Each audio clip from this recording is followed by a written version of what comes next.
నమస్కారం. మరి ఈ రోజున విజయవాడ పార్లమెంట్ సభ్యులైన చిన్ని గారు తిరుగు రావడం జరిగింది. ఆ సందర్భంలో మరి తెలుగుదేశం పార్టీ కార్యాలయం ఓపెనింగ్ సందర్భంగా వచ్చిన చిన్ని గారు కొన్ని ఇబ్బందికరమైన దిగజారుడు మాటలు మాట్లాడటం కూడా జరిగింది. మరి ఈ ఉమ్మడి కృష్ణా జిల్లాలో పేర్ని అనే ఇంటి పేరు తెలియని వ్యక్తులు లేరు, దేవినేని అని ఇంటి పేరు తెలియని వ్యక్తులు లేరు. మేము విద్యార్థి దశ నుంచి కూడా దేవినేని నెహ్రూ గారిని, పేర్ని కృష్ణమూర్తి గారిని, పేరు నాని గారిని కూడా మేము చూడటం జరిగింది. వాళ్ళందరూ కూడా గెలిచినా ఓడినా ప్రజాసేవలో ఉన్నారు. దేవినేని నెహ్రూ గారు కుటుంబ సభ్యులు విద్యార్థి దశ నుంచి కూడా పేదల పక్షాన ఉంటూ పేద విద్యార్థుల తరపున పోరాడిన వంశం దేవినేని వంశం. ఇలాంటి సేవలను గుర్తించే మరి ఈ రాష్ట్రంలో కొత్తగా తెలుగుదేశం పార్టీ ఆవిర్భావం సందర్భంగా మరి స్వర్గీయ ఎన్టీ రామారావు గారు నెహ్రూ గారి సేవలను గుర్తించి ఆ రోజున నెహ్రూ గారిని పార్టీలో తీసుకొని ఆయన్ని ఎమ్మెల్యేగా గెలిపించి మంత్రి పదవిని కూడా కట్టబెట్టారు. ఆ రోజున కేశినేని చిన్ని గారు ఎక్కడున్నారో ఒకసారి ఆలోచన చేసుకోవాలి.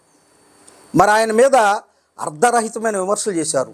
ఈదుకో ఒక విల్లు ఉందన్నారు, అక్రమంగా సంపాదించారన్నారు, రక్తపు మడుగులో జీవిస్తున్నారన్నట్టు మాట్లాడారు. ప్రజలు గమనించాలి. చట్టబద్ధమైన ఆస్తులు కాకపోతే మీరు అధికారంలో ఉన్నారు, మరి చర్యలు తీసుకోండి.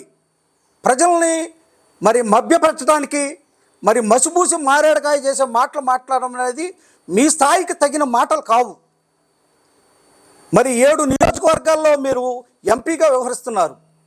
ఒక తెలుగుదేశం పార్టీకే కాదు, మీరు ప్రజలందరూ కూడా మెంబర్ ఆఫ్ పార్లమెంట్ అని. మీరు ప్రజల విషయంలో మాట్లాడేటప్పుడు ఒక వ్యక్తిని వ్యక్తిగత విమర్శలు అనేది మీరు చేయకూడదు. సిద్ధాంతపరంగా మాట్లాడండి, దిగజారుడు వ్యాఖ్యలు చేయబోండి. పేర్ని కృష్ణమూర్తి గారు పేదల పక్షపాతి. వాళ్ళ కుటుంబం ఎన్నో సందర్భంలో పేదల పక్షాన పోరాడిన వంశం అది. మీరు వ్యక్తిగతంగా విమర్శించేటప్పుడు అన్ని ఆలోచన చేసుకోవాలి. ఈ రోజున దేవినేని అవినాష్ గారు పేదల పక్షాన ఉంటూ పేదల పక్షాన పోరాటం చేస్తున్నారు. మీకు ఇబ్బందికరంగా ఉంది. మీ ప్రభుత్వాన్ని, మీ యొక్క కార్యకలాపాలని ఆయన ప్రశ్నిస్తున్నారు కాబట్టి వాక్కులు మాట్లాడుతున్నారు. దయచేసి మీ స్థాయిని దిగజార్చుకొని ఇలాంటి వ్యాఖ్యలు చేయొద్దని మీకు తెలియజేస్తున్నాం. మీరు పార్లమెంటేరియన్గా ఈ 7 నియోజకవర్గాలకు సంబంధించిన మరి మెంబర్ ఆఫ్ పార్లమెంటరీగా మీరు తిరువూరు నియోజకవర్గానికి ఇప్పటి వరకు కూడా ₹1 నిధులు తీసుకొచ్చిన దాఖలాలు లేవు. కట్లేరు బ్రిడ్జికి 32 కోట్ల రూపాయలు శాంక్షన్ చేశామని మాట్లాడారు. ఈ నియోజకవర్గంలో ముఖ్యమైన అంశం అది, 2 రాష్ట్రాలకు సంబంధించిన అంశం అది. మరి మీరు ఆలోచన చేయాలి. కట్లేరు బ్రిడ్జి కట్టించడానికి ప్రయత్నం చేయండి. ఈ నియోజకవర్గంలో మరి ఎంతోమంది ఎస్టీలు నివసిస్తున్న ఏకొండూరు ప్రాంతంలో నీళ్లలో డయేరియాకి మరి డయాలసిస్ పేషెంట్లా తయారై ఎంతోమంది ఇబ్బంది పడుతున్నారు. వాళ్ళ యొక్క ఆరోగ్యాన్ని పట్టించుకోండి, నిధులు తీసుకురండి. ఇలాంటి మానేసి మీరు వ్యక్తిగతమైన దూషణలకు వెళ్ళటం ఎంతవరకు కరెక్టో మీరు ప్రశ్నించుకోండి.